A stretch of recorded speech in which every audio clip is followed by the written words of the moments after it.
Assalomu alaykum texnika ishqibozlari. Bugungi ishimiz Tojikistonda bo'ladi. Bu texnikamiz 1400 talik qilib berayotgan ishlarimiz.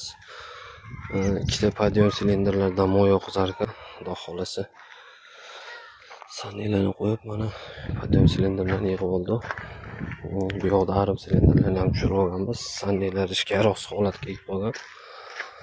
Bu yoqda ko'rdinglar, hozir raspretiterlarni yechib olganmiz.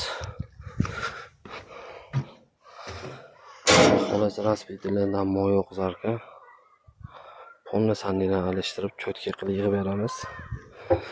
Ma'lumot o'rnida aytib o'tganmiz, bu texnikamizga 3 oymi 4 oylik raspretiterlarni qo'yishgan ekan. O'ttasini o'ziga qo'yishgani hisobiga ikkita yo'llardan qo'yib yuborgan. Raspretiter tushirdiinglarmi, polni sandilarni qo'yib yuborsangiz yaxshi bo'ladi. Bizni kuzatib turinglar. Xudo xolasa bitta videolarni ham qo'yamiz.